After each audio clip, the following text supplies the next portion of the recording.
Well, you just gonna let me stand here? Detective Maxwell Jones, I presume? She was every woman you ever saw, wearing a tight red dress and carrying a bunny in a purse in a seedy office at 3 o'clock on a Tuesday afternoon. Yeah. And what can I do for you, little lady? I need some help, Detective. And before I share the intimate details of my situation, I need to know that you have some experience. Oh, yeah. That's me. Mr. Experienced. That's not what I meant. What sort of experience are you looking for? My dilemma's about deception, desire, and death. Can you help me? Deception is my middle name. I must say, miss, that's a nice little bunny you've got there. Is it all blonde? Now, Detective, a gentleman never asks a lady the color of her bunny. That's not what I meant. Let me tell you about a case I cracked not too long ago. It started like any afternoon with wholesome American entertainment. Ladies and gentlemen, put your paws together for your Coolidge High mascot, Cottontail!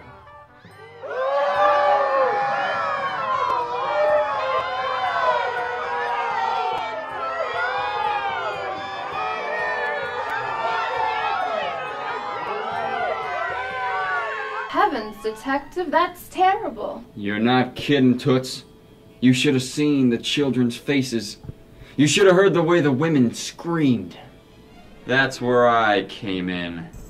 Cottontail was a beloved part of Coolidge High tradition. I wasn't about to let the fiend who skinned him go free. So what did you do? Do? Well... Did you scour the scene of the crime? You bet your hot lips I did. That's exactly what happened! My heavens!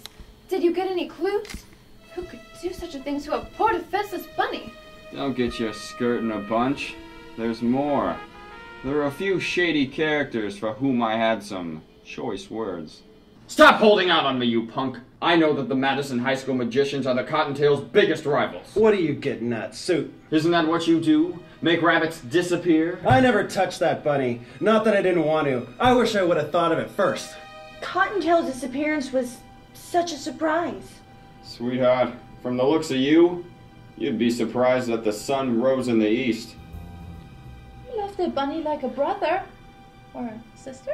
Listen, short skirts, I'm not playing around here, alright? We know that the bunny stole your thunder. Who needs aerial splits when you've got a giant bunny? I'm thinking you had a motive, and I'm thinking you know it.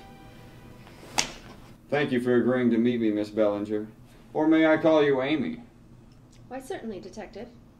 Tell me what you can about the Coolidge High Cottontails. Is it true that you got your feathers ruffled when they chose Cottontail for their mascot, instead of Adam the A-bomb? Why, no. I have nothing against that man-sized vermin. I mean, that fluffy delight. It's just that Adam spoke to the unflagging spirit of the American people, you know? He stood for something! Now, honey bunch, don't break out the waterworks. Well, unlike some people, I believe that all creatures deserve to run free. Really? That's a nice coat you're wearing.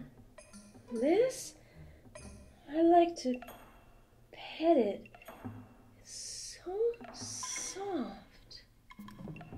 That's because it's fur. Sounds like everyone had a motive. Damn straight they did, and I wasn't done. There was still one more dame I had to tussle with. Excuse me, Detective. I'm from the Weekly Paw Print. Wondering if you have a few minutes and I can ask you a couple of questions. Polly Parker, isn't it? How did you know? I do my homework. I'm wondering what you've uncovered in the bunny tragedy. Who had opportunity? That's classified information. But what about you? What about me, Detective? Nice gams. Thank you.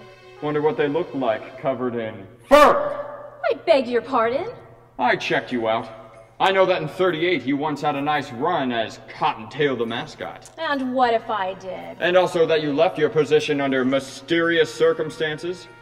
I have no response to that, Detective. Maybe you should hop along and continue your investigation. I don't like what you're insinuating. Well, if you don't like the questions, then maybe you should stay out of Mr. McGregor's garden. Well, if you don't like the answers, maybe you should stop twitching your nose at my business. So you were ready to wrap up the case? That's right. My package was all tied up in a bow. Wait, that's not what I meant. That was a day that will live in infamy. The day that Cottontail hopped off to greener pastures. I was ready to nail the perp and reveal the truth. You infiltrated the animal rights movement to quench your mad fur lust. You were jealous of Cottontail. If there's one thing a cheerleader hates, is losing the spotlight to a giant, furry bunny. You've always been bitter about Adam the A-bomb getting the shaft. This whole historian bookworm act you've got going, I've seen it, and it bombed. You think you've got everyone fooled with your clipboard and that pencil behind your ears and those saucy lips. But I've got your number, sweet cheeks. So I rounded them all up into a room and I says to him, I says, I'd hate to have to finger you, doll face. I don't think that's what you meant. George, are you messing with my desk again? Get us some coffee. You must be my 3 o'clock. Maxwell Jones, at your service. Why, I ought to punch you right in the kisser. Why don't we discuss that over a cup of joe?